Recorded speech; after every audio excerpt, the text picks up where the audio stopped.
January 6th, 1982 at 2 o'clock in the afternoon, I broke into a chamber beneath the Calvary escarpment north of the city wall of Jerusalem. In that chamber is the Ark of the Covenant, the table of showbread, and several other things that I didn't see. They were covered with animal skins, with boards, and then with stones. We found the cross hole. If you read in the book of Matthew and the Gospels where it talks about Christ's death, it says the earth shook violently and the rocks were rent. Right to the left of the cross hole, at the base of where Christ died on the cross, the rock was rent. After Christ died, and the centurion stuck his spear into Christ's spleen, and the blood and water came out, it went down through that crack. It went on to the mercy seat of the Ark of the Covenant that God had arranged to be hidden in that chamber 600 years before Christ died. The Ark of the Covenant is a secret gold-covered object known to the Jews, Christians, and also the Muslims. It has also been made known to a wider audience by being depicted in various movies. The oldest text written about it is the Torah, found in the Jewish Tanakh and in the Old Testament of the Bible. It tells us about the supreme God, the one who claimed to be the creator of planet Earth. He wrote 10 laws on 2 tables of stone. These stones were then placed into a gold-covered chest. The chest itself was then closed with a seat or lid with 2 cherubims, one on each side of the lid. The ark was used for 2 different purposes. It was above this seat the creator of the earth would manifest himself, as the law and the ark functioned as a throne for the creator. Secondly, it was put into a sanctuary system along with other holy objects.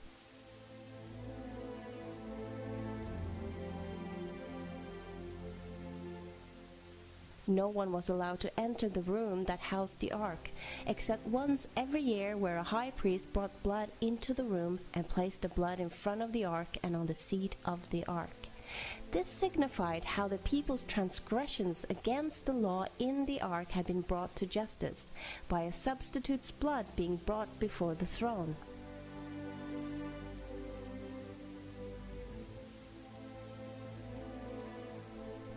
It was later moved to the first temple in Jerusalem.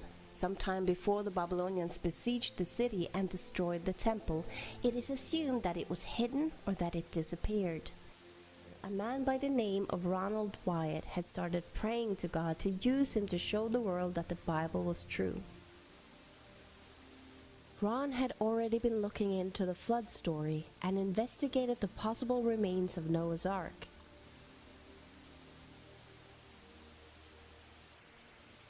He was also studying the Israel exodus from Egypt and the location where they could have crossed the sea.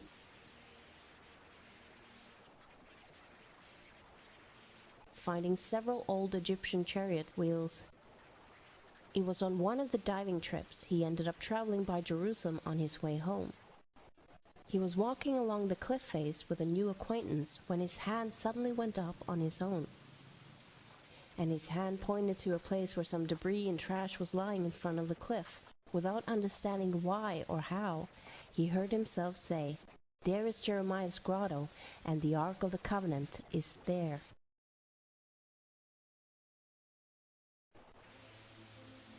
He absolutely saw the possibility that the Ark could be hidden beneath, somewhere in these tunnel systems.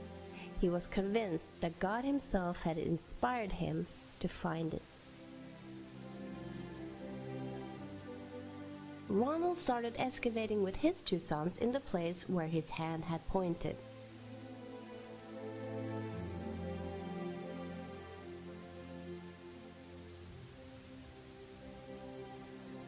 As they started excavating, he quickly found 3 niches in the cliff face. Ron thought that perhaps they could be niches that were meant to hold signs, coming from the Roman period.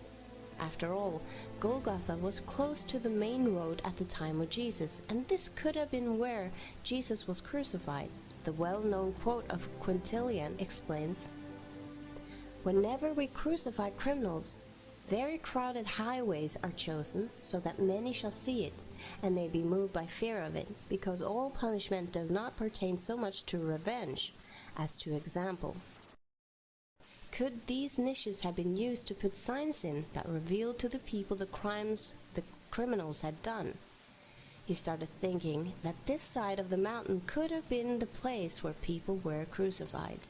This time they discovered that they could excavate down between the cliff and the rock, and that the cliff almost formed a roof as they excavated downwards. He found a well-preserved section with a wall and a hewn stone standing horizontally out from the wall in the cliff face.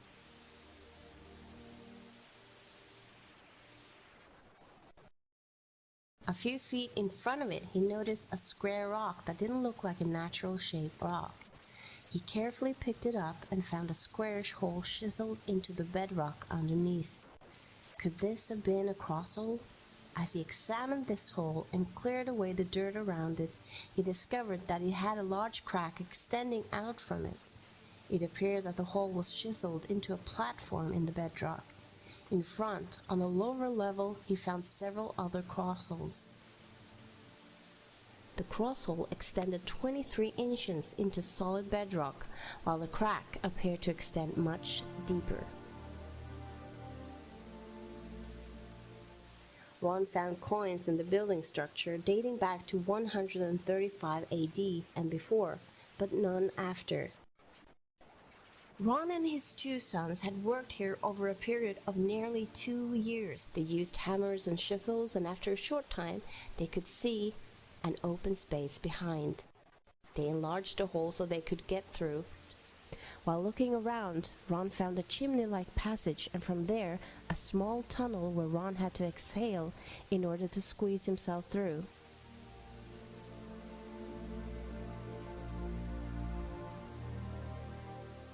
He then noticed a stalactite about 16 inches long in front of the cliff wall.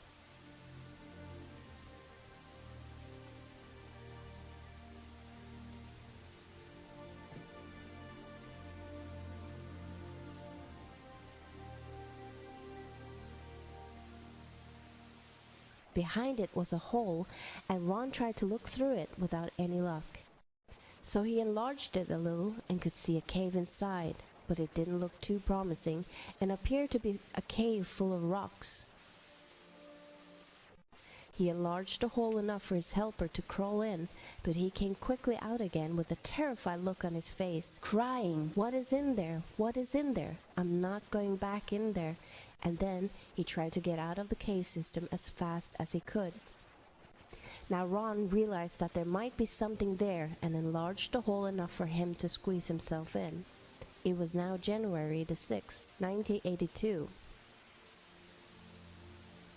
There was about 18 inches of clearance between the rocks and the ceiling.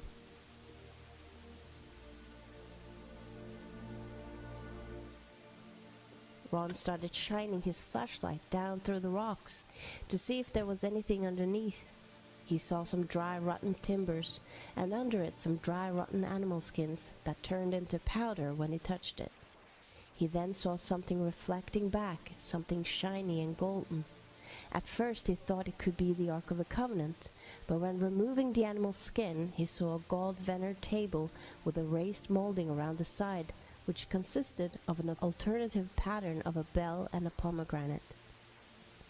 Ron felt sure this had to be from the first temple or the missing tabernacle furniture, and could be the original table of showbread. He then started to investigate the chamber more closely and looked around. He used his light and noticed a crack in the ceiling. Climbing closely to the rocks to the rear of the chamber, he saw a stone case right underneath the crack. It had a flat stone top which was cracked in two, and a smaller section moved to the side, creating an opening into the stone case. But the top was too close to the ceiling for him to be able to look inside it. He noticed a black substance in the crack above it, and some more of the black substance on the edge of the lid, leading into the box. The crack in the ceiling was directly above the cracked part of the lid, where it was open, and some of the black substance had to have fallen into the case. It was at this time, as Ron recalls, as the instant realization of what had happened here dawned on him, that he passed out.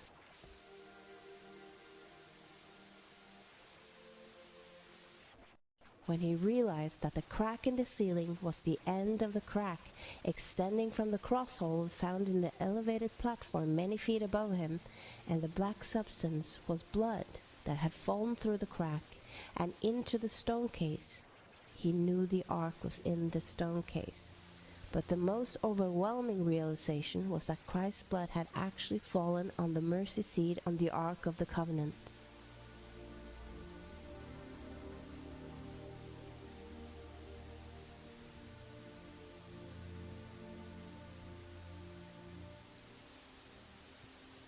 Ron was passed out for some time.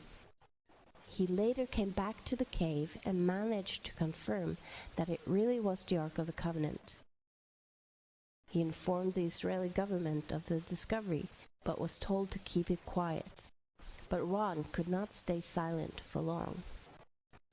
Ron visited the chamber several times and reported that several items were in there in addition to the Ark of the Covenant in the stone case. The 7-branch candlestick holder with their lamps from the original sanctuary, the golden altar of incense, the table of showbread, a golden censer, an ephod, a mitra with an ivory pomegranate on the tip, a brass shekel weight, oil lamps and a brass ring, and a very large sword.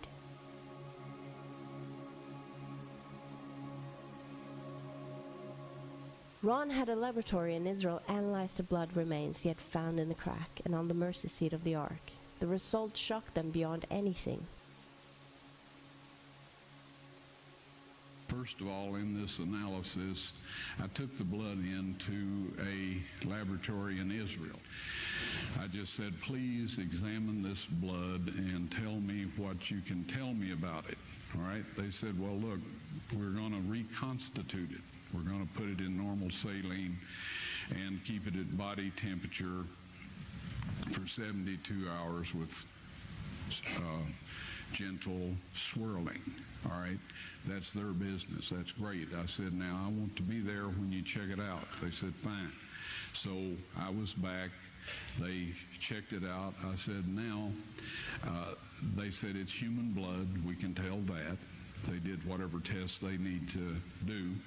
And then I said, take some of the white blood cells and put them in a growth medium and keep them at body temperature for 48 hours. And they said, well, that'll do no good because it's dead blood. I said, would you please do that for me? And they said, okay, we'll do it. So anyway, I said, I want to be there when you take it out and examine it. So I was back there. They took it out, examined it under a microscope, and the one technician called the other one over there, and then they called the boss over there, and they were talking Hebrew a mile a minute there for a little bit, and they looked at me and they said, Mr. Wyatt, this human blood only has 24 chromosomes in it. Everybody else has 46. You see, 23 from your mother, 23 from your father, 22 autosomes from your mother, 22 autosomes from your father. You get an X from your mother, you may get an X or a Y from your father, all right? This blood had 23 chromosomes from the mother's side, one Y chromosome only. You see, the child could not have developed if they hadn't had the autosomes from the mother. So all of his physical characteristics were determined by his mother's side of the family, her autosomes. His maleness was determined by this one Y that came from the source, not a human male. Then they said, this blood is alive. And then they said, whose blood is this?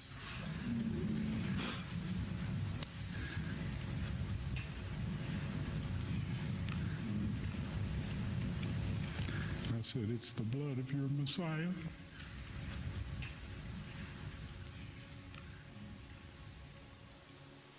Ron wanted to show everything to the world right away, but God stopped him.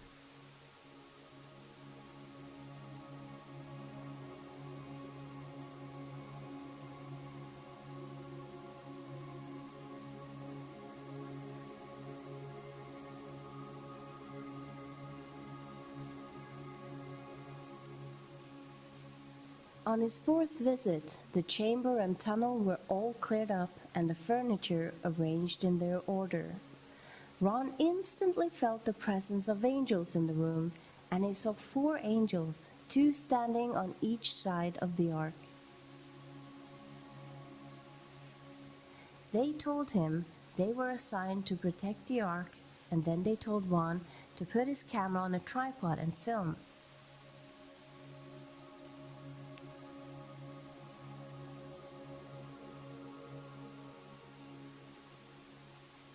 They lifted the mercy seat and helped him take out the 10 Commandments written on the 2 tables of stone.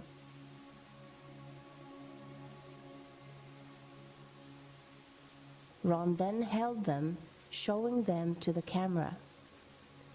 They then told Ron when God had planned to show this to the world, at God's appointed time. When national Sunday laws are made at force, shortly after that, they will be shown to the world. Ron instantly knew what the angel meant, as he had studied the topic beforehand. The angel was talking about the enforcement of the mark of the beast, mentioned in Revelation 13 and 14 as the last deception and test coming over the world before Christ's second coming. Ron died in 1999 without seeing it fulfilled.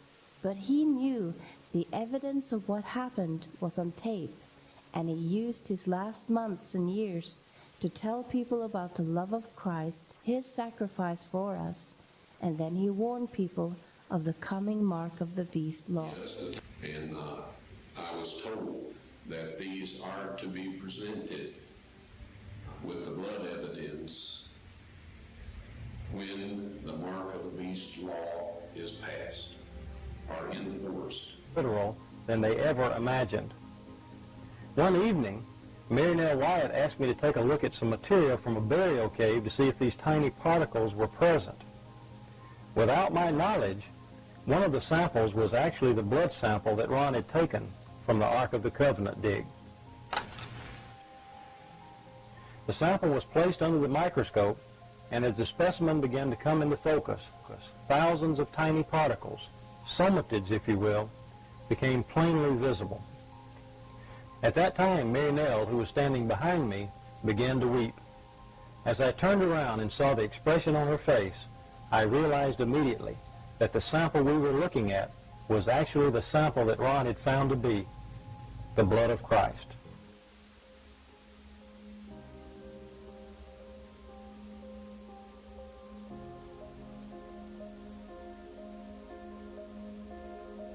Then saith he to Thomas, Reach hither thy fingers, and behold my hands, and reach hither thy hand, and thrust it into my side, and be not faithless, but believing. And Thomas answered and said unto him, My Lord and my God.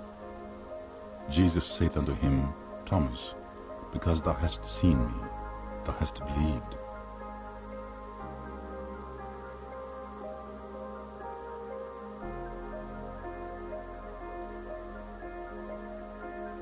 Blessed are they that have not seen, and yet have